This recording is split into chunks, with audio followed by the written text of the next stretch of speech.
Good afternoon everyone. मेरे ख्याल से रावण छाया शैलाश्रय स्थित है। कहां पर स्थित है? उत्तर प्रदेश, मध्य प्रदेश, उड़ीसा या महाराष्ट्र? रावण छाया, रावण की जो छाया बनी है वो कहां पर बनी है? उत्तर प्रदेश, मध्य प्रदेश, उड़ीसा या महाराष्ट्र में कहां बनी है? रावण छाया बनी हुई है उड़ीसा में बनी हुई है। कहां बनी है? उड़ीसा में। जो रावण को पूजा जाता है उधर ही पूजा जाता है। नेक्स्ट है, सर्वप्रथम लघु चित्र किस धरातल पर बनाए गए थे? तालपत्र पर, तालपत्र मतलब ताड़पत्र है ये, कागज पर, पट पर या काष्ठ पर? सबसे पहले जो लघु चित्र की शुरुआत की गई थी वो किस पर की गई थी, मतलब उसका धरातल क्या था? ताड़पत्र था। ठीक है। जैन चित्र जो है वो कागज पर बने थे, लघु चित्र कागज पर जो स्टार्टिंग हुई थी वो नहीं हुई थी, जैन चित्रों की कागज पर हुई थी। जैन चित्र कागज पर बनाए गए थे स्टार्टिंग में, वो भी ताड़पत्र पर ही बने थे। निम्नतम लघु चित्र प्रज्ञा पारमिता, ये एमआरएस में भी आया था। महिपाल के समय 1993 ईस्वी में चित्रित, कहां संग्रहित है? राष्ट्रीय संग्रहालय नई दिल्ली, प्रयागराज संग्रहालय, भारतीय संग्रहालय कोलकाता या एशियाटिक सोसाइटी कोलकाता? कहां पर सुरक्षित है?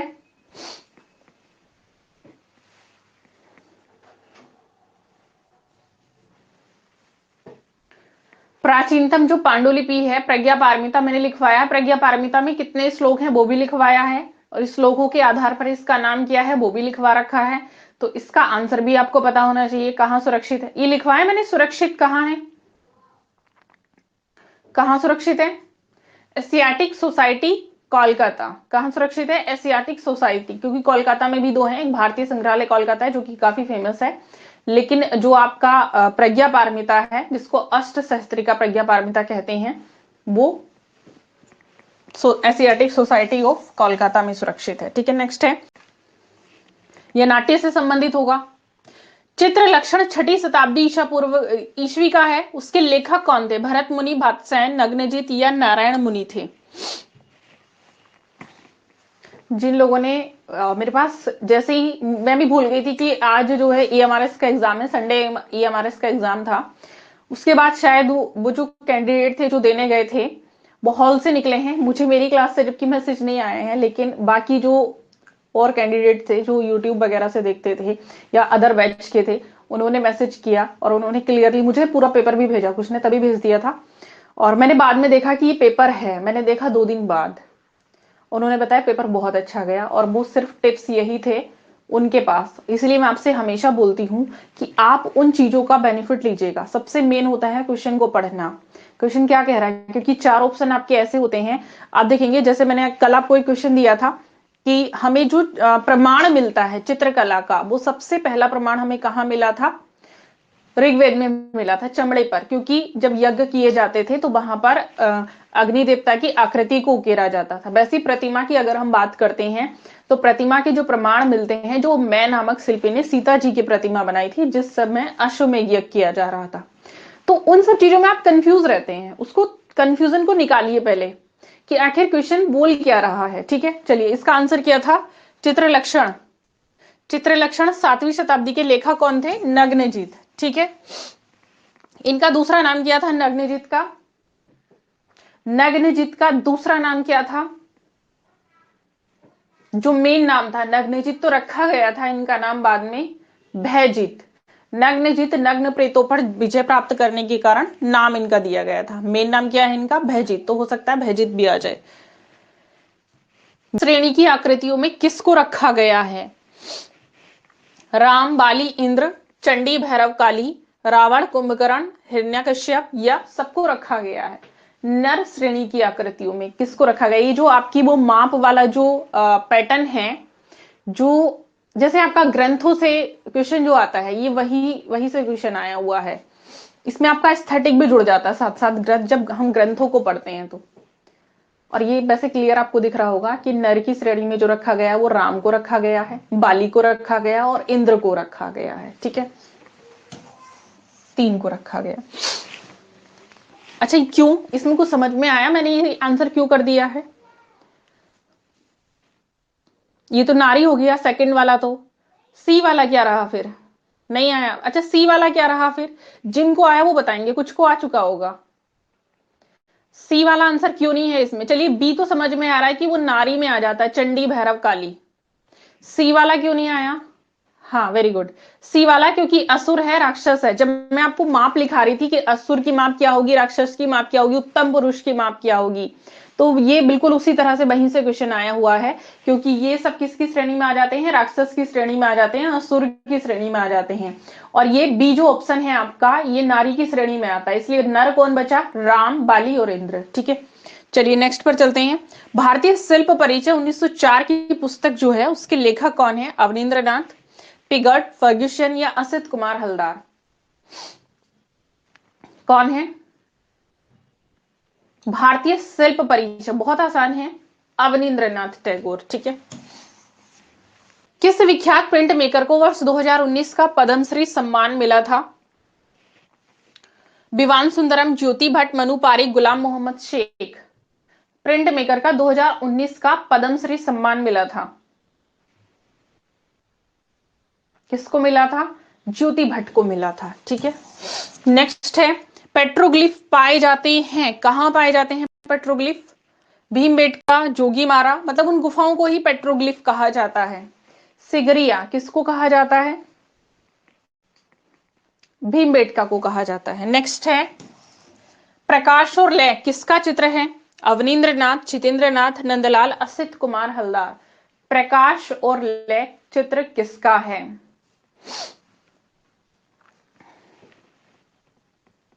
प्रकाश और लय, ध्यान दीजिएगा, मैंने लिखवाया है।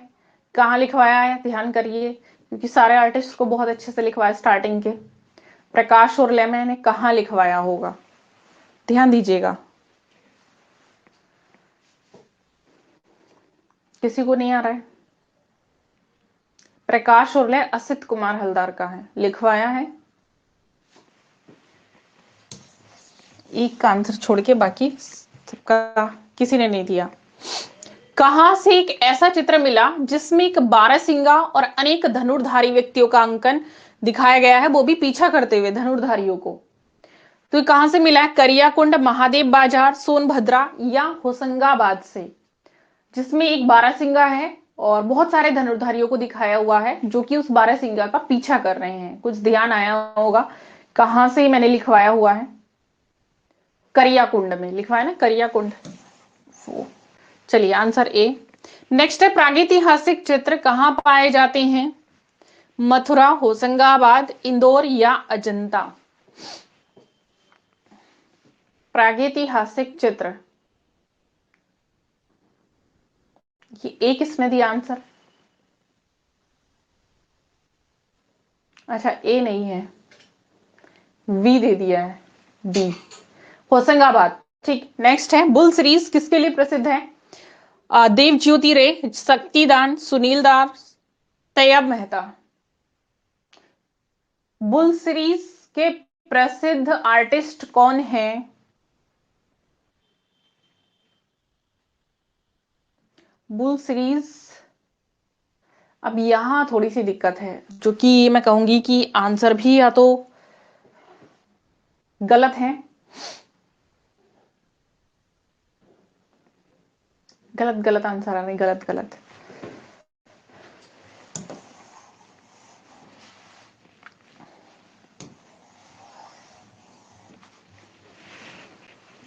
आंसर गलत है कि सही है? गलत है। ध्यान करिए, तैयब मेहता में मैंने क्या लिखवाया था?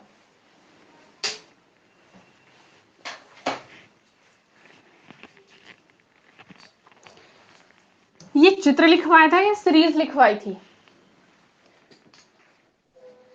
हाँ, मैंने तैयब मेहता का चित्र लिखवाया था, जिस समय उन्होंने देखा था टस्ड बुल का लिखवाया था, ना कि बुल सीरीज लिखवाया था। ठीक। हाँ, याद आया। ये एक बुल सीरीज है, बैलों की श्रृंखला पर जिन्होंने काम किया था वह सुनील दास थे। तो इस तरह की कंफ्यूजन नहीं पालनी है। क्लियर हुआ कि प्रधानता दिखाई देती है धार्मिक, आध्यात्मिक, अदृश्य शक्ति या परलौकिक शक्ति? जो कला की उत्पत्ति हुई है, उसका जो मूल है, मेन है, उसमें किस भावना की प्रधानता दिखाई देती है? हाँ आफरीन, टेंशन मत लीजिएगा।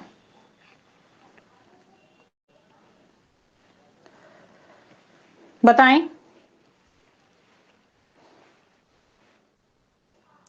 धार्मिक, क्योंकि जैसे मैंने अभी थोड़ी देर पहले बताया था, तो बी का तो मतलब ही नहीं बनता। ठीक है, बी का मतलब नहीं बनता है। जैसे हमने बात की थी कि अग्नि देवता के सबसे प्रथम जो साक्ष्य मिलते हैं वो हमें अग्नि देवता के मिलते हैं। कहां से मिलते हैं? जिस समय यज्ञ किए जाते थे। और सबसे ज्यादा आपने देखा जब भी हम पढ़ते हैं जैसे यज्ञ की वेदियां मिली हैं इस तरह से, और जो प्रतिमाएं मिली हैं कहीं ना कहीं स्टार्टिंग में अगर देखें तो वो पूजने वाली चीजें ज्यादा मिली थी, तो कहीं ना कहीं वो धार्मिकता से जुड़ी हुई थी, धर्म से जुड़ी थी। जैसे मैंने बताया सीता की प्रतिमा मिलती है जिस समय अश्वमेध यज्ञ किया जा रहा था, तो सोने की प्रतिमा बनाई गई थी, तो वो भी किससे जुड़ी है? धर्म से जुड़ी है। तो मेन जो पॉइंट आता है वो किसका आता है? आपका धर्म से आएगा। ठीक है, अदृश्य का मतलब ही नहीं है, परलोक का भी मतलब नहीं है, आध्यात्मिक थोड़ा सा बोल सकते थे, बट क्योंकि धर्म से ज्यादा जुड़ा है तो आध्यात्मिक बिल्कुल नहीं है। ठीक है, सोन रखना या चोक पूरना कहाँ की कला कहलाती है? महाराष्ट्र की, उत्तर प्रदेश की, बिहार की या उत्तराखंड की कहलाती है? सोन रखना या चोक पूरना, तो सोन रखना भले ही भूल गए हो बट चोक पूरना याद होगा, उत्तर प्रदेश की लोक कला है, इसमें चोक पूरे जाते हैं। बसोली की राजधानी थी, क्या थी बसोली की राजधानी? बालोर मतलब बल्लपुर, चंबा, कथुआ या गुलेर? बसोली की राजधानी क्या थी?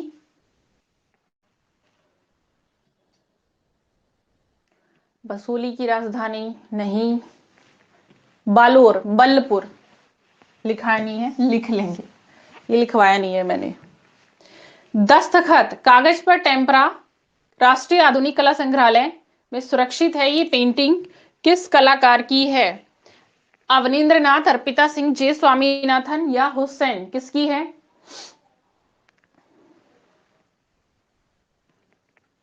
अवनींद्र नाथ की है। ठीक है, किसकी है? अवनींद्र नाथ की है। नेक्स्ट है उपेंद्र महारथी शिल्प अनुसंधान संस्थान कहाँ स्थित है? लखनऊ, नई दिल्ली, पटना या भोपाल? उपेंद्र महारथी शिल्प अनुसंधान संस्थान कहाँ स्थित है?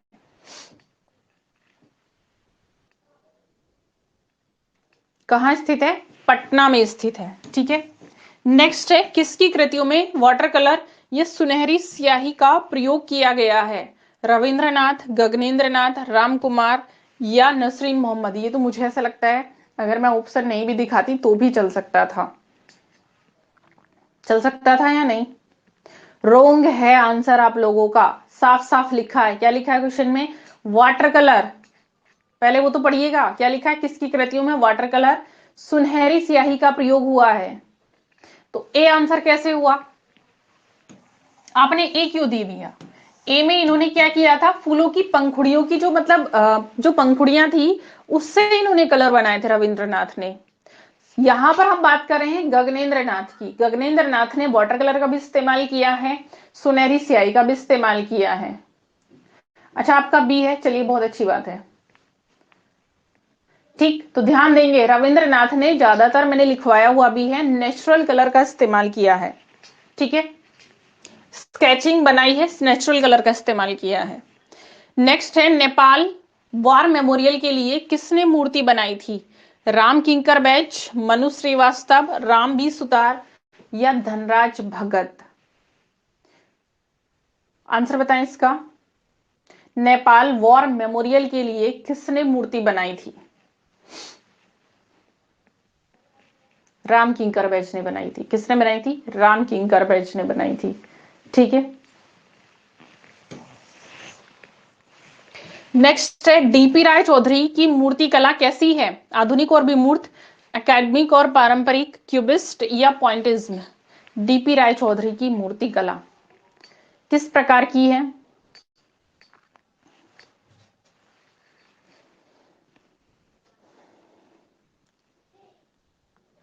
आफरीन का ए, अनुप्रिया का ए। मैं थोड़ा सा आंसर बोल दूं आप लोगों के क्या क्या दिए हैं आप लोगों ने? चिंता, चलिए ठीक है, वो आपने दिया भी नहीं। पॉइंटिंग, पॉइंटिंग की हम बात करें तो कहीं भी मैंने ये आपको नहीं बताया जब मैं डीपी राय चौधरी को पढ़ा रही थी कि इन्होंने पॉइंट का इस्तेमाल किया है। पॉइंटिज्म एक्चुअली उसी को कहा गया है। ठीक, पढ़ा है कहीं पर, जहां पढ़ा है वो गलत पढ़ा है। आधुनिक हो सकते हैं बट विमूर्त नहीं है।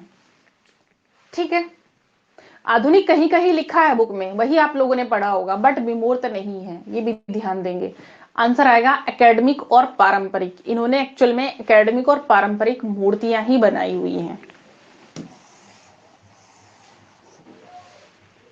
ठीक, चलिए नेक्स्ट है, इसी तरह के जो क्वेश्चंस होते हैं एक्चुअल में वही मेरिट पर इफेक्ट डालते हैं, क्योंकि कंफ्यूजन इन्हीं में बनती है, बाकी तो आप कर ही लेंगे थोड़ा सा भी पढ़ के। ठीक, नेक्स्ट है सेलिब्रेशन ट्रिप्टिस को एक्रेलिक में चित्रित करने वाले चित्रकार का नाम बताना है। तैयब मेहता, राम कुमार, केएस कुलकर्णी, सरोज मुखर्जी। इसको सेलिब्रेशन ट्रिप्टिस को एक्रेलिक में किसने बनाया होगा? आजकल का फेमस माध्यम है एक्रेलिक भी, तैयब मेहता ने बनाया था। ठीक है, वेरी गुड। नेक्स्ट पर चलते हैं। द लाइफ 1903 ईस्वी का चित्र है, ऑयल कलर में बना हुआ है। इसके चित्रकार कौन हो सकते हैं? द लाइफ के Pablo Picasso, Cezanne, Van Gogh, Georges Seurat. The life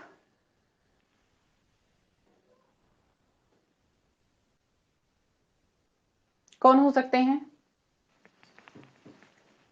the life के चित्रकार हैं पिकासो। कौन है? पिकासो। 1903 ईस्वी में इन्होंने ऑयल कलर में बनाया था।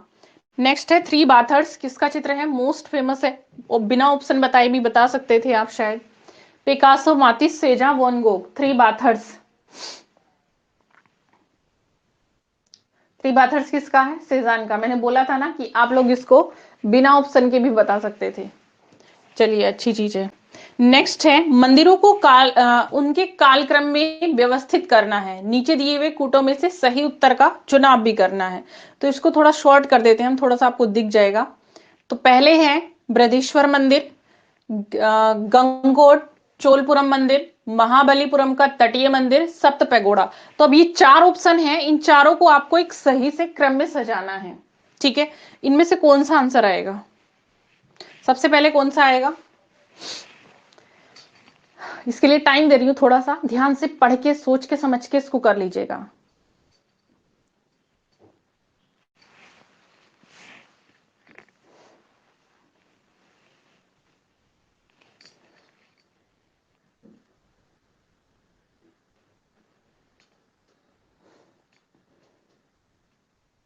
और बोलिए।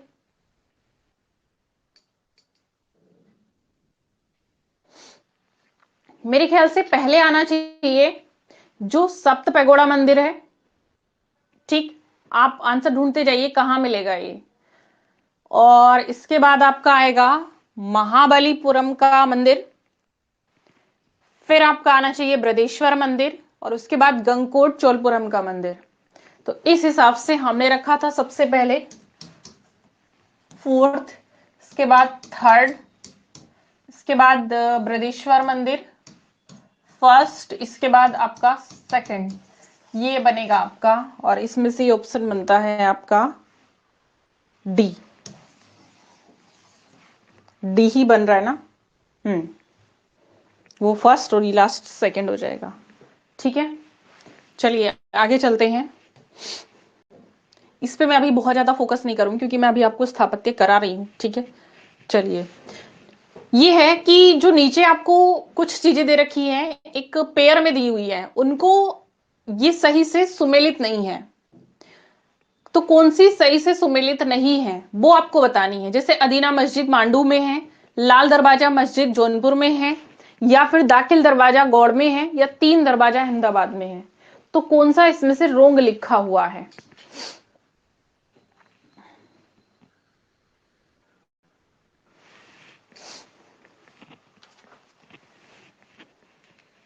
चलिए, इसके लिए भी मैं टाइम दे देती हूं, निकालिए।